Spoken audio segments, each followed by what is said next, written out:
하겠습니다. 사도행전 10장 9절로 16절까지 말씀입니다. 시작. 이튿날 그들이 길을 가다가 그 성에 가까이 갔을 그때에 베드로가 기도하려고 지붕에 올라가니 그 시각은 제6시더라. 그가 시장하여 먹고자 하매 사람들이 준비할 때에 황홀한 중에 하늘이 열리며 한 그릇이 내려오는 것을 보니 큰 보자기 같고 내 귀를 메어 땅에 들이웠더라. 그 안에는 땅에 있는 각종 네 발 가진 짐승과 기는 것과 공중에 나는 것들이 있더라. 또 소리가 있으되 베드로야 일어나 잡아 먹어라 하거늘 베드로가 이르되 주여 그럴 수 없나이다. 속되고 깨끗하지 아니한 것을 내가 결코 먹지 아니하였나이다 한데 또 두 번째 소리가 있으되 하나님께서 깨끗하게 하신 것을 내가 속되다 하지 말라 하더라. 이런 일이 3번 있은 후 그 그릇이 곧 하늘로 올려져 가니라. 아멘. 목사님께서 말씀 전해 주시겠습니다.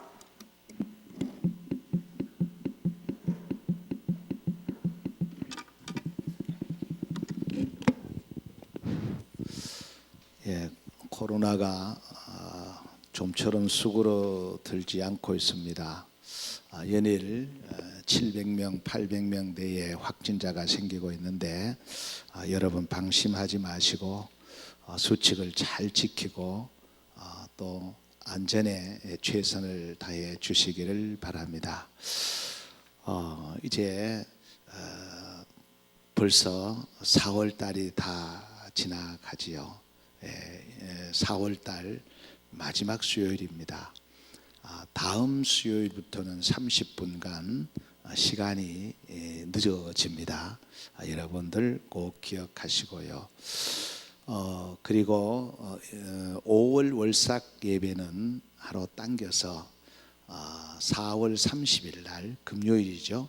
금요일 날 예배하게 되니까 여러분 착오가 없으시기를 바랍니다. 자, 지난번에 드렸던 말씀을 조금 정리를 하겠습니다. 먼저 그 앞 시간에 기적에 대해서 말씀을 드렸지요. 기적의 말씀을 드렸고, 그 다음에 지난 시간에 환상에 대해서 오늘까지 계속 말씀을 드립니다.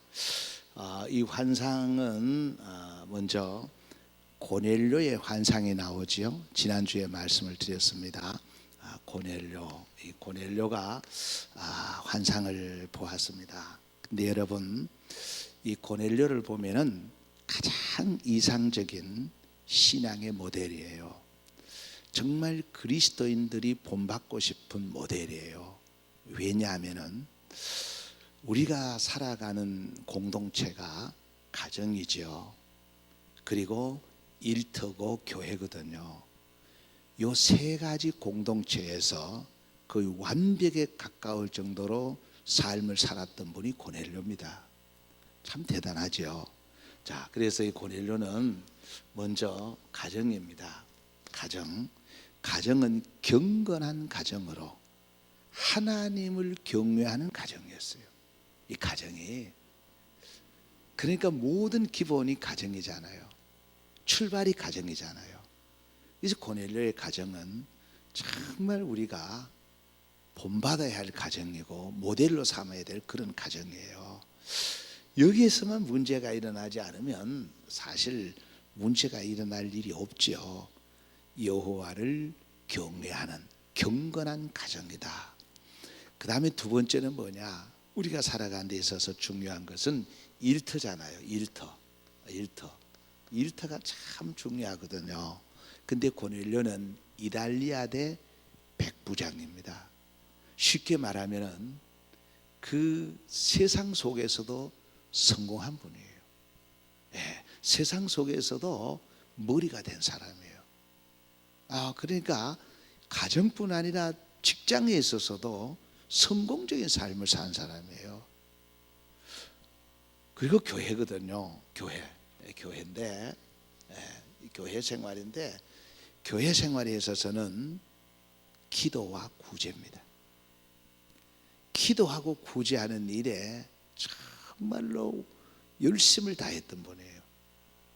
그래서 고넬료가 환상을 볼 때에 기도할 때에 제9시지요. 9시면은 오후 3시라 그랬습니다. 그때 기도할 때에 환상을 본 거예요.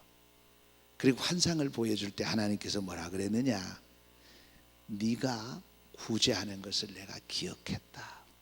내가 기억한다 하면서 이제 욥바로 내려가서 베드로를 청해라 하는 이 환상을 보게 되는 거예요. 이것이 고넬료의 환상입니다. 자, 그런데 오늘 드리고자 하는 말씀은 이제 베드로의 환상이 나옵니다. 베드로의 환상이 나와요. 이 베드로의 환상을 말씀드리면서 한 3가지로 좀 나누어서 말씀을 드리려고 합니다. 먼저 첫 번째가 환상의 객관성입니다. 상대성이라고도 하죠. 자주 말씀드렸던 것을 오늘 이제 정리를 하도록 하겠습니다. 환상의 객관성. 이건 대단히 중요한 겁니다. 이것이 잘못되어 버리면은 뭐 아주 신비적으로 나가게 되고요. 이단으로 흘러갈 수 있는 그런 위험성이 있는 거예요.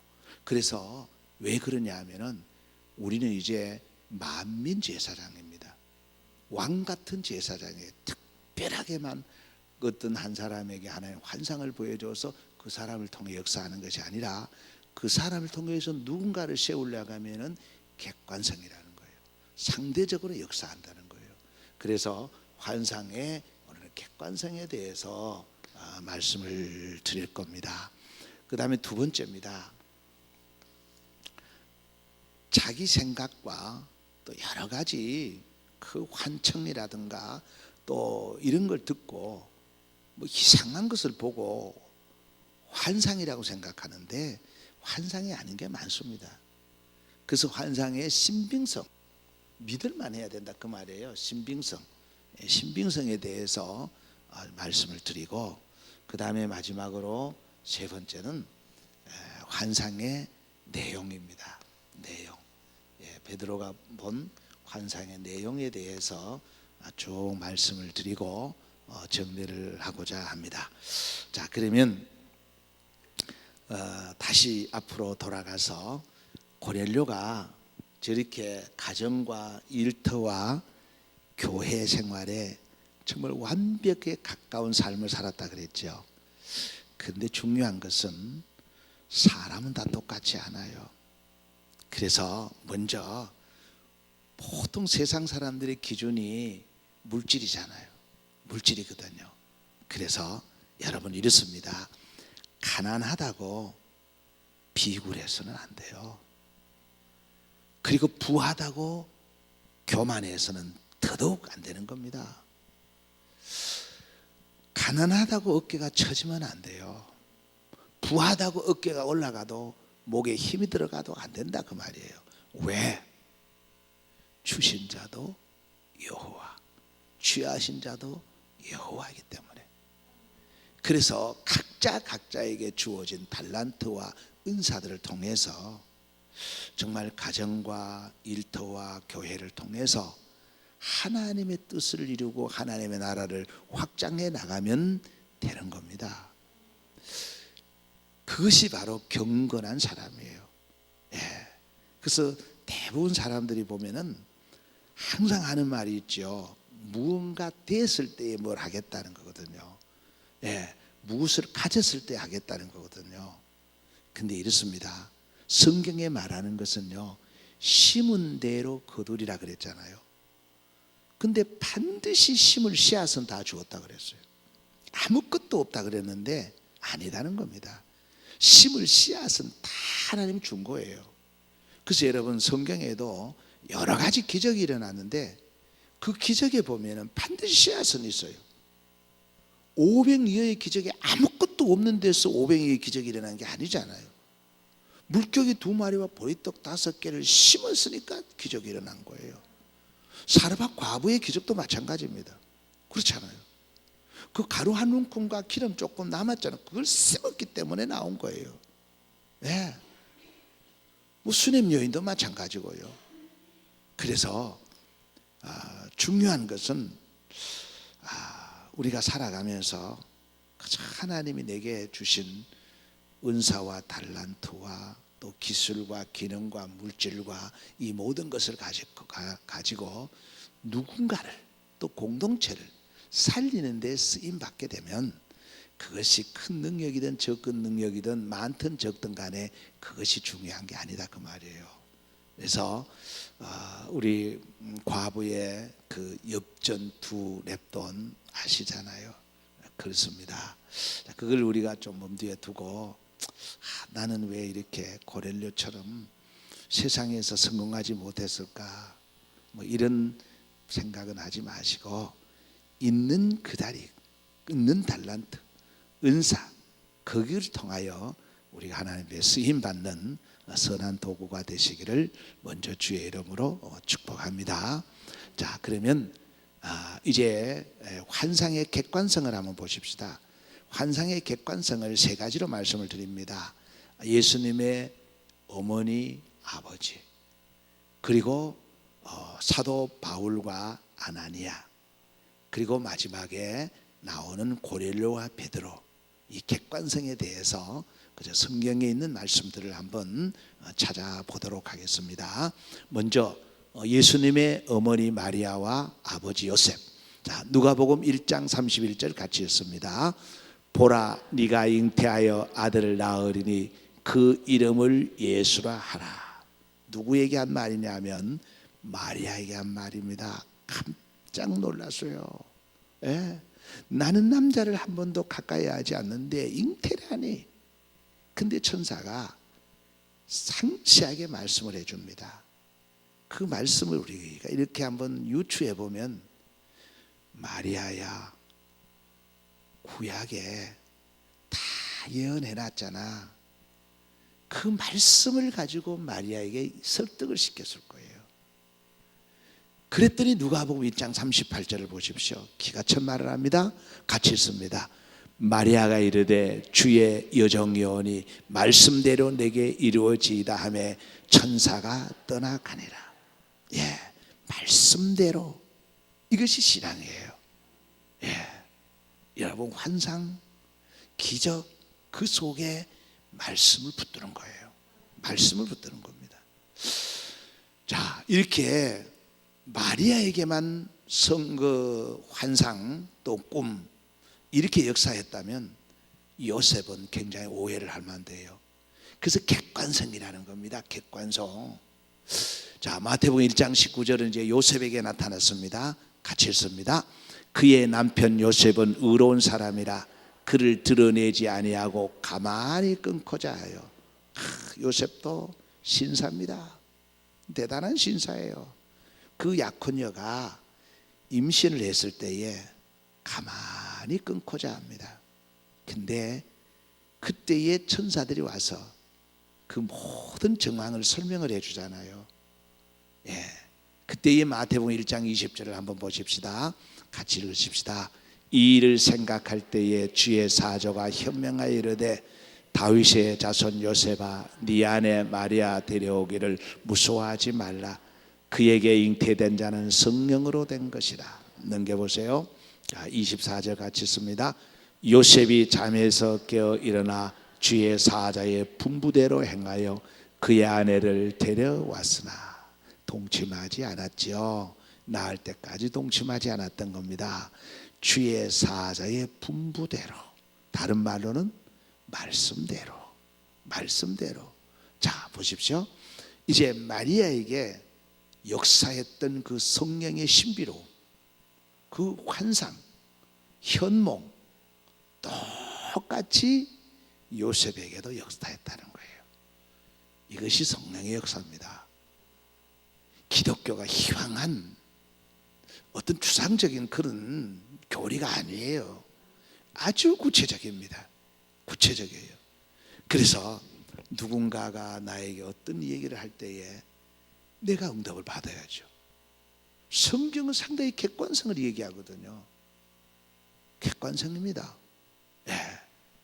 이것이 안 될 때에 이단으로 빠지고 신비주의에 빠진다 그랬죠. 그래서 내가 한번 기도해 보니까 너희 뭐 집을 팔아라 그러더라. 집을 팔아라서 뭐 선교하라 그러더라. 좋은 말이죠. 정말 그렇다면 나도 하나님 앞에 무릎을 꿇어보자는 거예요. 그때 응답받고 해야지. 이래서 객관성이라는 이걸 꼭 기억하셔야 됩니다. 이건 기억하지 않으면 굉장한 오류에 빠질 수 있는 위험성이 대단히 많습니다. 우리 주위에 그런 일들이 얼마나 많이 일어나는지 모릅니다. 객관성, 꿈에도 잊어버리지 마세요. 두 번째입니다. 두 번째는 사울과 아나니아입니다. 바울이죠. 자, 사도행전 22장 10절 같이 있습니다. 내가 이르되 주님 무엇을 하리이까? 주께서 이르시되 일어나 다메섹으로 들어가라. 네가 해야 할 모든 것을 거기서 누가 이르리라 하시거늘. 이 내용이 뭐냐면은 사울이 다메섹으로 가다가 이제 환상을 보게 되잖아요. 완전히 성령의 힘으로 꼬꾸라지잖아요. 그때 강한 빛이 와서 사울아 사울아 네가 와 나를 핍박하느냐 하는 그 내용이거든요. 그래서 이 강한 빛으로 해서 앞을 보지 못하고 눈을 뜨지 못하고 꼬꾸라졌어요. 그때에 주님이 하신 말씀입니다. 다메섹으로 들어가라. 다메섹으로. 그 내용이에요. 자, 거기서 누가 이르리라 그랬죠. 자, 사도행전 9장 10절에서 12절까지 쭉 읽어보겠습니다. 그때에 다메섹에 아나니아라는 제자가 있더니 주께서 환상 중에 불러 이르시되 아나니아야 하시거늘 대답하되 주여 내가 여기 있나이다 하니 주께서 이르시되 일어나 직가라는 거리로 가서 유다의 집에서 다소 사람 사울이라는 사람을 찾으라. 그가 기도하는 중이니라. 그가 아나니아라는 사람이 들어와서 자기에게 안수하여 다시 보게 하는 것을 보았느니라 하시거늘. 예, 보세요. 사울, 즉 바울이 계명하기 전에는 사울이죠. 이 사울이 환상 중에 보았던 음성과 아나니아가 보았던 환상과 일치한다 그 말이에요. 예. 근데 이 사울 혼자 이걸 봤다면 아나니아는 안수하지 않았을 거예요. 예, 이 환상 볼 때 하나님 앞에 그러잖아요. 그 사람이 누군데? 그 사울이 누군데? 내가 어찌 그 사람한테 안수하겠습니까? 하나님 실수한 거 아닙니까? 이 얘기예요. 근데 하나님은 아나니아에게도 똑같은 환상을 보여주어서 순종하게 되는 거예요. 이것이 객관성이라 그 말이에요. 이해가 되죠? 자, 그 다음에 이제 넘겨보세요. 이제 우리가 보았던 고넬료와 베드로입니다. 고넬료. 지난번에 말씀드렸죠. 고넬료가 환상을 보았다 그랬죠. 5절 같이 있습니다. 내가 지금 사람들을 요바에 보내어 베드로라는 시몬을 청하라. 예, 누구에게 말씀했느냐 하면 고넬료에게 환상으로 너는 요바에 내려가서 베드로를 청해라. 그가 해변에 있느니라. 이 말씀을 하셨다는 거예요. 예. 근데 이 말씀을 누구에게도 하느냐 하면은 사실상 이제 베드로에게도 하는 겁니다. 베드로에게 환상을 보여주는 거예요. 자, 15절 같이 있습니다. 또 두 번째 소리가 있으되 하나님께서 깨끗하게 하신 것을 네가 속되다 하지 말라 하더라. 이 말이 무슨 말인지 이제 베드로가 보는 환상인데 베드로가 나중에 깨닫게 돼요. 그 내용이 바로 이제 그 다음에 나오는 거예요. 쭉 마지막 나오는데 어쨌든 여기까지입니다. 여기까지 하고 여기까지가 바로 객관성입니다. 객관성. 그 다음에 두 번째입니다. 두 번째는 넘겨보세요. 예, 신빙성입니다. 신빙성. 예, 이 신빙성이란 바로 두 가지를 말씀하고 있습니다. 기도 중에 그리고 말씀으로. 기도 중에 말씀으로. 예. 자, 거기에 지금 우리 위에서 지금 많이 바쁩니다. 지금 왔다 갔다 하는데, 자, 첫 번째 보십시다. 여러분 가장 신빙성이 있는 환상은 기도 중에입니다. 기도 중에. 예. 그 어떤 특별한 이 문제를 두고 기도하지 않았는데 보여지는 환상을 말하는 겁니다. 예. 특별히 이 문제를 두고 기도 안 했는데 전혀 엉뚱한 이 문제를 두고 해결하려고 하는데 내가 이 사람하고 해결하려고 하는데 저 사람이 생각나는 이런 것들이란 말이에요. 기도 중에 그런 것들이 많이 있잖아요. 자, 3절 한번 같이 보십시다. 하루는 제 9시쯤 되어 환상 중에 밝히 보매 하나님의 사자가 들어와 이르되 고넬료야 하니. 이 고넬료에 대한 내용이죠. 고넬료가 9시에 기도했다. 9시는 6을 더하면 된다 그랬죠. 6을 더하면 현재 시간이 됩니다. 이 고넬료가 환상을 언제 봤느냐? 기도 시간에 봤다는 거예요. 자, 그러면 베드로는 어떠냐?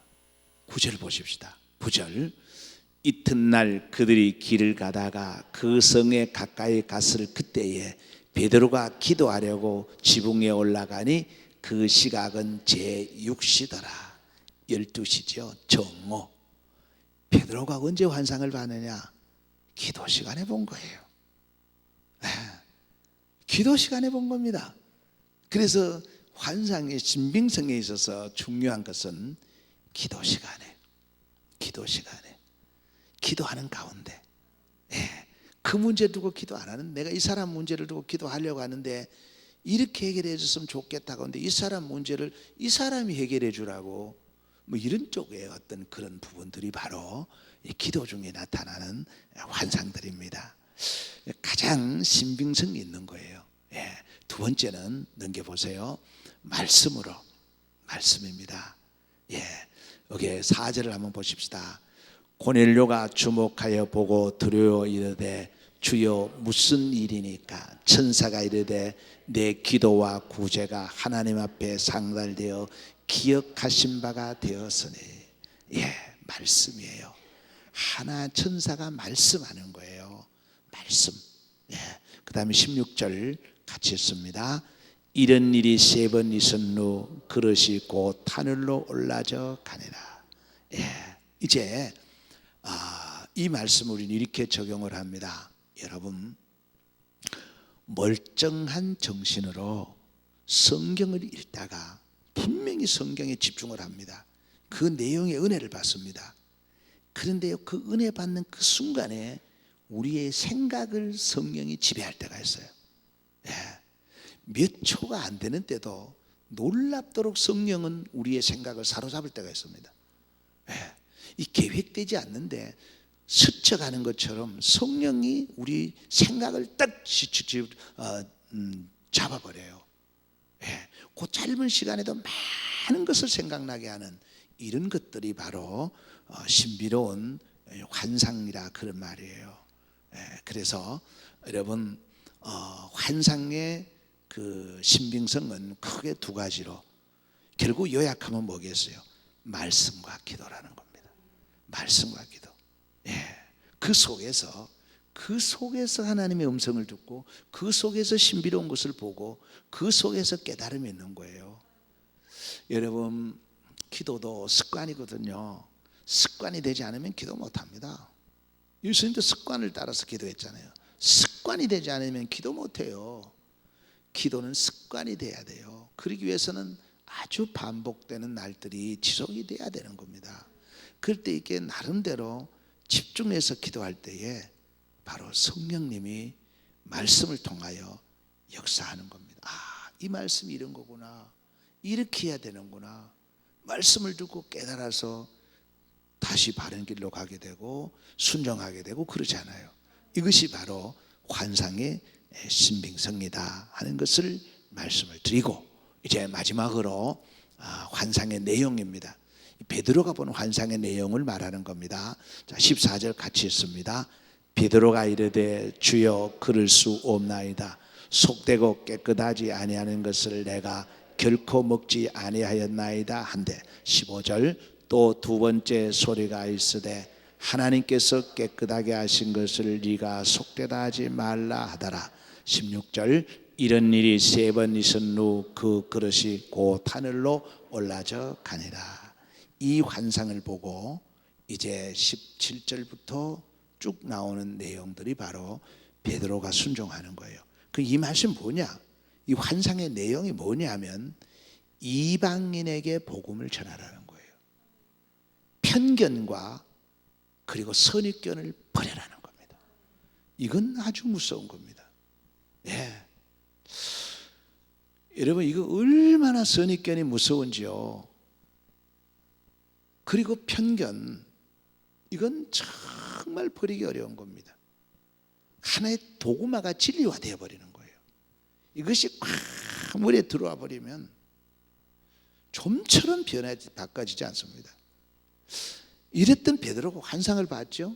베드로가 그 앞에도 보면은 요바에서 그 무드장이 시몬의 집에서 그 식사를 하고 하잖아요. 그리고 이 베드로는요, 그 오순절 마가의 다락방에서 성령을 경험한 사람입니다. 그리고 부활의 주님을 만난 사람이고요. 그런데도 세월이 또 지나가서 어떤 일이 일어납니까? 이 선입견과 편견이라는 게 얼마나 무서운지 하면요, 베드로는 여전히 이 환상을 보고도 여전히 이방인에 대한 편견을 갖고 있었습니다. 이방인에 대한 선입견을 갖고 있었어요. 그래서 이방인과 식사하다가 유대인들이 오니까, 바울이 오니까 도망가 버렸잖아요. 창피해서. 여러분, 이건요 정말 우리가 쉽게 이해할 수 있는 일은 아니에요. 그래서 늘상 드리는 말씀 중에 제가 하는 말씀이 있죠. 분명히 예수는 믿어요. 분명히 예수 믿습니다. 예수는 믿는데 삶은 여전히 공자의 삶을 사는 거예요. 여전히 유교의 삶을 사는 겁니다. 왜? 선입견, 편견, 이것들이 5,000년 동안 내려오는 것들이 나의 도구마가 되어버렸다는 거예요. 아무리 성경에 남자와 여자는 똑같다 그래도 머리로 입으로는 맨날 똑같다고 하면서도 아닙니다. 그 위에 우리 어른, 지금 세대들은 좀 나았지만 우리 어른 세대는 아니에요. 여전히 아들은 아들이고 딸은 딸입니다. 여전히 안 바뀌어집니다, 이거. 그리고 그 위에 세대들은 어떻습니까? 여전히 양반은 양반이고 천민은 천민입니다. 안 바뀌어집니다. 그래서 하나님께서 이 환상을 통해서 아니다는 겁니다. 아니다. 복음 안에서는 유대인이나 헬라인이나 자유자나 종이나 지혜자나 어리석은 자나 뭐 천한 자나 귀한 자나 다 똑같다는 거예요. 이것이 베드로에게 보여준 환상입니다. 그래서 복음을 전할 때에 편견을 갖지 마라, 이거예요. 이겁니다. 그래서 저 사람은 못된 사람이니까 안 될 거다. 저 사람은 세리니까, 저 사람은 장기니까, 저 사람은 노예니까 아니다는 거예요. 똑같다는 거예요. 똑같다. 그것이 베드로가 보는 환상입니다. 환상이에요. 우리는 베드로의 환상을 통해서 하나님께서 보여준 그 환상의 내용이 뭐냐? 복음 안에서는, 진리 안에서는 똑같다. 똑같다. 네. 우리 사도행전 로마서 16장에 나오는 내용을 보십시오. 거기에요. 그 내용을 상세히 보면 기가 찹니다. 그 당시에 남자와 여자가 어울렸고요, 주인과 노예가 어울려버렸고요, 유대인과 헬라인이 어울려버린 거예요. 이 복음의 능력이 얼마나 강력한지 모릅니다. 이것이 바로 우리에게 보여준 환상인데, 결론입니다. 결론은 하나님이 보여준 환상은 복음입니다. 복음이에요. 복음에서 벗어난 거 환상이 아니에요. 고넬료가 보았던 것, 아나니아가 보았던 것, 뭐 요셉이, 마리아가 보았던 모든 환상은 내용이 뭡니까? 복음이에요. 복음이 뭡니까? 예수 그리스도예요. 아나니아가 보았던 게 뭡니까? 도저히 나는 사울에게 안수 못하겠다는 거 아니에요. 아니다, 복음이다. 이해가 되나요? 이해가 돼야 됩니다. 이 환상의 이제 결론이 뭐냐? 환상은 뭐 잘 먹고 잘 살고 동쪽으로 가라 서쪽으로 가라, 그거 아니에요. 아니고 환상은 뭐냐? 복음이라는 겁니다. 복음을 지금 보여주는 겁니다. 복음을 보지 못하면 환상은 아무것도 아닙니다. 복음을 듣지 못하는 소리는 환청입니다. 복음을 바라보지 못하는 생각은 망상입니다. 그래서 이제 결론으로 드리는 말씀이 바로 환상의 내용이 뭐냐? 기억하세요? 환상의 내용이 뭐냐? 복음이다. 복음이 아닌 환상은 아무 소용이 없습니다. 진리 안에서 여러분 자유하시고요. 환상을 보되, 환상을 좀 봐야 좋지요. 보되 복음의 환상을 통해서 성숙된 그리스도인들이 되시기를 주의 이름으로 축복합니다.